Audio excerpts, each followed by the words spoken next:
ಸ್ಥಳೀಯ ಚುನಾವಣೆಗಳು ಇವತ್ತು ರಾಜಕೀಯ ಲೆಕ್ಕಾಚಾರದಲ್ಲಿ ಎಲ್ಲವನ್ನ ಹಿಂದಕ್ಕೆ ಹಾಕತಕ್ಕಂಥ ಇವತ್ತು ಮಂಗಳೂರು ಮಹಾನಗರ ಪಾಲಿಕೆ ಚುನಾವಣೆ ಆಗಬೇಕು, BBMP ಚುನಾವಣೆಗಳಾಗಬೇಕು, ಜಿಲ್ಲಾ ಪಂಚಾಯತ್ ತಾಲೂಕು ಪಂಚಾಯತ್ ಚುನಾವಣೆಗಳಾಗಬೇಕು, ಇನ್ನು 10 ದಿವಸದಲ್ಲಿ ಪಂಚಾಯತ್ ಚುನಾವಣೆಗಳು ರೆಡಿ ಆಗ್ತವೆ. ಹೇಳಿದ್ರೆ ಈ ಎಲ್ಲ ಚುನಾವಣೆಗಳನ್ನು ಅಧಿಕಾರದ ಹಸ್ತಾಂತರದ ಗೊಂದಲಗಳಿರುವ ಕಾರಣಕ್ಕೋಸ್ಕರ ಮುಂದಿನ ಮುಖ್ಯಮಂತ್ರಿ ಯಾರು ಅನ್ನತಕ್ಕಂಥ ಚರ್ಚೆಗಳು ಕಾಂಗ್ರೆಸ್ನ ಒಳಗೆ ಮತ್ತು ಸರ್ಕಾರದ ಒಳಗೆ ಇರೋದರಿಂದ, ಮುಂದಿನ ಮುಖ್ಯಮಂತ್ರಿಯನ್ನು ಆಯ್ಕೆ ಮಾಡುವಂಥ ಪ್ರಕ್ರಿಯೆಗಳು ನಿಧಾನ ಆಗಿರೋದ್ರಿಂದ, ಬಿಟ್ಟು ಕೊಟ್ಟರೆ ಏನು ಬಿಟ್ಟು ಕೊಡದೇ ಇದ್ರೆ ಏನು ಅನ್ನತಕ್ಕಂಥ ಚಿಂತನೆ ಇರೋದ್ರಿಂದ ಈ ಸರ್ಕಾರ ಎಷ್ಟು ದಿನ ಮುಂದಕ್ಕೆ ಹೋಗ್ತದೆ ಅನ್ನುವ ಭಯ ಇರೋದ್ರಿಂದ ಚುನಾವಣೆಗಳು ಮುಂದಕ್ಕೆ ಹೋಗ್ತವೆ. ವಿಜಯೇಂದ್ರ ಅವರನ್ನು ಘೋಷಣೆ ಮಾಡಿದ್ದು ನಮ್ಮ ರಾಷ್ಟ್ರೀಯ ನಾಯಕರು ಘೋಷಣೆ ಮಾಡಿದ ಮೇಲೆ ವಿಜಯೇಂದ್ರ ಎಲ್ರಿಗೂ ಅಧ್ಯಕ್ಷರು, ಬಹಳ ಸಕ್ರಿಯವಾಗಿ ಕ್ರಿಯಾತ್ಮಕವಾಗಿ ಈ ರಾಜ್ಯವನ್ನು ಪಾರ್ಟಿಯನ್ನು ಮುನ್ನಡೆಸ್ತಾ ಇದ್ದಾರೆ. ಅತ್ಯುತ್ತಮವಾಗಿರ್ತಕ್ಕಂಥ ಪಾರ್ಟಿ ನಡೆಸ್ತಕ್ಕಂಥ ಕೆಲಸವನ್ನು ವಿಜಯೇಂದ್ರ ಮಾಡ್ತಾ ಇದ್ದಾರೆ. ಸಹಜವಾಗಿ ಯಾರು ಅಧ್ಯಕ್ಷರಾದಾಗಲೂ ಒಂದಷ್ಟು ವಿರೋಧಗಳಿರ್ತದೆ. ನಾನು ಅಧ್ಯಕ್ಷ ಆದಾಗ ಮರುದಿವಸ ಪತ್ರಿಕೆಗಳು ಬರೆದು ನಳಿನ್ ಕುಮಾರ್ ಮುಂದಿನ ವಾರ ಬದಲಾವಣೆ. ನಾನು 4 ವರ್ಷ 8 ತಿಂಗಳಿದ್ದೆ, ವಾರ ಬರೀತಾ ಇದ್ರು, ನಿಮ್ಮ ಪತ್ರಿಕೆಗಳಲ್ಲೇ ಬಂದಿದ್ದೆ ನಳಿನ್ ಕುಮಾರ್ ಬದಲಾವಣೆ. 4 ವರ್ಷ 8 ತಿಂಗಳು ನಾನೇ ಇದ್ದೆ. ಹಾಗಾಗಿ ಸಹಜ ಇದು ರಾಜಕಾರಣದಲ್ಲಿ ಸಹಜ. ಹಾಗಾಗಿ ವಿಜಯೇಂದ್ರ ಭಾಳ ಅದ್ಭುತವಾಗಿ ಕೆಲಸ ಮಾಡ್ತಾ ಇದ್ದಾರೆ. ನಮ್ಮ ಇಲ್ಲಿಯ ಸಂಸದರು ಅದ್ಭುತವಾಗಿರ್ತಕ್ಕಂಥ ಕ್ರಿಯಾಶೀಲವಾಗಿರ್ತಕ್ಕಂಥ ಚಟುವಟಿಕೆಯಿಂದ ಕೆಲಸ ಮಾಡ್ತಾ ಇದ್ದಾರೆ. ಹೊಸ ಯೋಜನೆಗಳನ್ನು ತರುವುದಕ್ಕೆ ಪ್ರಯತ್ನಗಳನ್ನು ಮಾಡ್ತಾ ಇದ್ದಾರೆ. ಅಭಿವೃದ್ಧಿ ಕಡೆಗೆ ವೇಗವನ್ನು ತಗೊಂಡು ಹೋಗತಕ್ಕಂಥ ಕೆಲಸ ಕಾರ್ಯಗಳನ್ನು ಮಾಡ್ತಾ ಇದ್ದಾರೆ. ಹಾಗಾಗಿ ನಮ್ಮಲ್ಲಿ ಯಾವುದೇ ವ್ಯತ್ಯಾಸಗಳಿಲ್ಲ, ಚೆನ್ನಾಗಿರ್ತಕ್ಕಂಥ ಕೆಲಸ ಕಾರ್ಯಗಳು ನಡೀತಾ ಇದ್ದಾವೆ. ದಿನ ಇರ್ತಕ್ಕಂಥದ್ದನ್ನು 125 ದಿನ ಮಾಡಿದೆ, 25 ದಿನಗಳನ್ನು ಹೆಚ್ಚು ಮಾಡಿದೆ.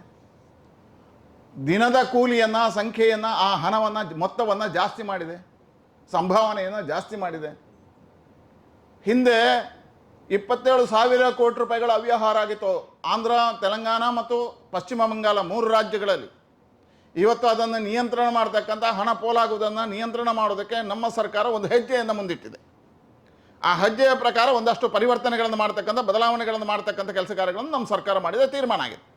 ನಾನು DK ಅವರ ಹತ್ರ ಕೇಳ್ತಾ ಇದ್ದೇನೆ, ಆ ಹಣ ಪೋಲಾಗಬೇಕು ಅಂತ ನಿಮ್ಮ ಆಸೆ ಇದೆಯಾ? ಯಾಕಂದರೆ ಅದರಲ್ಲಿ ತಿನ್ನತಕ್ಕಂಥವ್ರು ನಿಮ್ಮವರೇ, ತಿನ್ನುವಂಥದ್ದು ಅವಕಾಶ ಕೊಡಬೇಕು ಅಂತ ಇದೆಯಾ? ಅದಕ್ಕೋಸ್ಕರ ಅವರು ವಿರೋಧಕ್ಕೋಸ್ಕರ ವಿರೋಧ ಮಾಡ್ತಾರೆ. ನಿಜವಾಗಲೂ ಇವತ್ತು ಕೇಂದ್ರ ಸರ್ಕಾರ ಅದನ್ನು ಅತ್ಯುತ್ತಮವಾಗಿರ್ತಕ್ಕಂಥ, ಬಳಕೆ ಮಾಡತಕ್ಕಂಥ ಮತ್ತು ಜನರಿಗೆ ಉಪಯುಕ್ತ ಆಗತಕ್ಕಂಥ ರೀತಿಯಲ್ಲಿ ಯೋಜನೆಗಳನ್ನು ಅನುಷ್ಠಾನಗೊಳಿಸಿದೆ. ಜಿ ರಾಮ್ಜಿ ಅಂತ ಯಾಕೆ ಹೇಳಿದ್ರೆ, ಮಹಾತ್ಮ ಗಾಂಧಿಯವರು ಸಾಯುವಾಗಲೂ ಮತ್ತು ಜೀವನದಲ್ಲಿ ಇದ್ದಾಗಲೂ ಒಂದೇ ಶಬ್ದ ಹೇಳ್ತರು. ಯಾವುದು ಅಂತ ಹೇಳಿದ್ರೆ, ಈ ದೇಶದ ಪರಿಕಲ್ಪನೆಗಳನ್ನು ಕಂಡರು, ಸ್ವಾತಂತ್ರ್ಯ ಸಂಗ್ರಾಮದ ಸಂದರ್ಭದಲ್ಲಿ ಯೋಚನೆ ಮಾಡಿದ್ರು, ಈ ದೇಶ ರಾಮರಾಜ್ಯ ಆಗಬೇಕು. ಅವ್ರು ಹೇಳ್ತಾ ಇದ್ರು, ನನ್ನ ಉಸಿರು ನನ್ನ ಜೀವ ನನ್ನ ಆತ್ಮ ರಾಮನ ಪಾದದ ಶರಣಾಗಿರ್ತಕ್ಕಂಥದ್ದು. ಹೇ ರಾಮ ಅನ್ನತಕ್ಕಂಥ 2 ಶಬ್ದದ ಮುಖಾಂತರ ಅವರ ಆತ್ಮದ ಒಟ್ಟಿಗಿದ್ದದ್ದು ರಾಮ. ಆ ರಾಮನ ಹೆಸರಿಟ್ಟೆ, ಅದು ಗಾಂಧಿಗೂ ಪ್ರಿಯವಾಗಿರ್ತಕ್ಕಂಥ ಹೆಸರು. ಹಾಗಾಗಿ ರಾಮನ ಹೆಸರನ್ನು ತಂದಿದೆ. ಆದರೆ ಇವತ್ತು ಗಾಂಧಿ ಸ್ವರಾಜ್ಯದ ಅಡಿಯಲ್ಲಿ ನಮ್ಮ ಸರ್ಕಾರವೇ ಗ್ರಾಮ ಸ್ವರಾಜ್ಯದ ಪರಿಕಲ್ಪನೆಗಳನ್ನು ತಂದಿದೆ. ಹಾಗಾಗಿ ಗ್ರಾಮ ಸ್ವರಾಜ್ಯಕ್ಕೆ ಗಾಂಧಿ ಹೆಸರಿಟ್ಟಿದೆ, ಇಡೀ ಗ್ರಾಮದ ಅಭಿವೃದ್ಧಿಗೆ ಗಾಂಧಿ ಹೆಸರಿಟ್ಟಿದೆ, ಆ ಯೋಜನೆಗೆ ರಾಮನ ಹೆಸರಿಟ್ಟಿದೆ, ಗಾಂಧಿಗೆ ಪ್ರಿಯವಾಗಿರ್ತಕ್ಕಂಥ ಹೆಸರಿಟ್ಟಿದೆ. ಗಾಂಧಿಯನ್ನು ಉಳಿಸೋದು. ಇಂದಿರಾ ಗಾಂಧಿ ಇದ್ರು, ಆಗ ನೆಹರು ಇದ್ರು, ನಮ್ಮ ಸರ್ಕಾರ ಇರಲಿಲ್ಲ. ಗಾಂಧಿ ಹೆಸರು ಉಳಿಸ್ಬೇಕಿತ್ತು ಹೇಳಿದ್ದ. ಗಾಂಧಿ ಹೆಸರು ಅದನ್ನೇ ಹೇಳಿದಲ್ಲ, ಗಾಂಧಿಯ ಹೆಸರಿನಲ್ಲಿ ಗಾಂಧಿ ಸ್ವರಾಜ್ಯ ಕೊಟ್ಟಿದ್ದೇವೆ, ಗ್ರಾಮ ಸ್ವರಾಜ್ಯ ಪರಿಕಲ್ಪನೆ ಗಾಂಧಿದ್ದು. ನೋಡಿ, ಗಾಂಧಿಯನ್ನು ಕೊಂದದ್ದು ಗೋಡ್ಸೆಗಿಂತ ಹೆಚ್ಚು ಕಾಂಗ್ರೆಸ್ಸಿಗರು, ಗೊತ್ತಿರಲಿ. ಗಾಂಧಿಯನ್ನು ಕೊಂದದ್ದಿದ್ರೆ ಈ ದೇಶದಲ್ಲಿ ಕಾಂಗ್ರೆಸ್. ಗಾಂಧಿ ಸ್ವಾತಂತ್ರ್ಯ ಸಂಗ್ರಾಮದ ಸಂದರ್ಭದಲ್ಲಿ ಜಾತ್ಯತೀತವಾದದ ಹೆಸರನ್ನು ಪರಿಕಲ್ಪನೆಗಳನ್ನು ತಂದಿಲ್ಲ. ಗಾಂಧಿ ತಂದಿರ್ತಕ್ಕಂಥದ್ದು ರಾಮರಾಜ್ಯದ ಪರಿಕಲ್ಪನೆಗಳು. ಗಾಂಧಿ ವ್ಯಸನ ಮುಕ್ತವಾಗಿರ್ತಕ್ಕಂಥ ಸಾಮ್ರಾಜ್ಯದ ನಿರ್ಮಾಣ ಆಗಬೇಕು. ವ್ಯಸನಯುಕ್ತ, ಇವತ್ತು ಇಡೀ ಕಾಂಗ್ರೆಸ್ ವ್ಯಸನಯುಕ್ತ. ಆ ವ್ಯಸನ ಸಮಾಜವನ್ನು ನಿರ್ಮಾಣ ಮಾಡಿರ್ತಕ್ಕಂಥದ್ದು ಕಾಂಗ್ರೆಸ್. ಗ್ರಾಮ ಸ್ವರಾಜ್ಯದ ಚಿಂತನೆಯನ್ನು ಕೊಟ್ಟದ್ದು ಕಾಂಗ್ರೆಸ್. ಆ ಕಾಂಗ್ರೆಸ್ ಗಾಂಧಿ ಕೊಟ್ಟಿರ್ತಕ್ಕಂಥ ಗ್ರಾಮ ಸ್ವರಾಜ್ಯದ ಪರಿಕಲ್ಪನೆಯನ್ನು ಬದಿಗಿಟ್ಟರು. ವಿದೇಶಿ ಆಮದಾಗಿರ್ತಕ್ಕಂಥ ಬ್ರಿಟಿಷ್ ಇಟ್ಟಿರ್ತಕ್ಕಂಥ ಪರಿಕಲ್ಪನೆ ಅಡಿಯಲ್ಲಿ ಪಂಚಾಯತ್ಗಳನ್ನು ಆಯ್ಕೆ ಮಾಡಿದರು ಅವರು. ಜಾತಿಯ ಹೆಸರಿನಲ್ಲಿ ಗಾಂಧಿ ಯಾವತ್ತು ಹೊಡೆದಾಕಲಿಕ್ಕೆ ಹೇಳಲಿಲ್ಲ. ಇವತ್ತು ಜಾತಿಯ ಹೆಸರಿನಲ್ಲಿ ಮತದ ವಿಭಜನೆ ಮಾಡಿರ್ತಕ್ಕಂಥ ಕಾಂಗ್ರೆಸ್. ಹಾಗಾಗಿ ಗಾಂಧಿಯ ಹತ್ಯೆ ಮಾಡಿದ್ದು ಗೋಡ್ಸೆ ಒಂದ್ಸರಿ ಆದರೆ, ನಿರಂತರವಾಗಿ ಗಾಂಧಿ ಹತ್ಯೆ ಮಾಡಿರ್ತಕ್ಕಂಥದ್ದು ಕಾಂಗ್ರೆಸ್.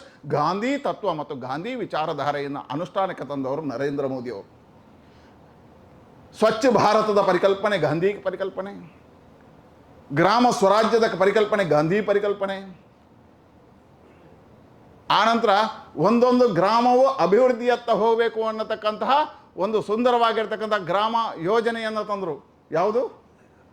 ಪ್ರತಿಯೊಂದು ಗ್ರಾಮಗಳಿಗೂ ಹೊಸ ಯೋಜನೆ ಅಂತಂದರು. ಇವತ್ತು ಒಂದು 15ನೇ ಹಣಕಾಸು ಆಯೋಗದ ಅಡಿಯಲ್ಲಿ ಗ್ರಾಮ ಪಂಚಾಯತ್ಗಳಿಗೆ 1 ಕೋಟಿ ರೂಪಾಯಿಗಳ ಯೋಜನೆ ಕೊಟ್ಟಿದ್ರೆ ಅದು ನರೇಂದ್ರ ಮೋದಿ ಸರ್ಕಾರ. ಪ್ರತಿ ಗ್ರಾಮಗಳಲ್ಲಿ ಮನೆಗಳಿಗೆ ನಲ್ಲಿಯ ನೀರನ್ನು ಕೊಟ್ಟಿದ್ರೆ ಅದು ನರೇಂದ್ರ ಮೋದಿ ಸರ್ಕಾರ. ಈ ಎಲ್ಲ ಯೋಜನೆಗಳ ಕಲ್ಪನೆ ಅದು ಗಾಂಧಿದು.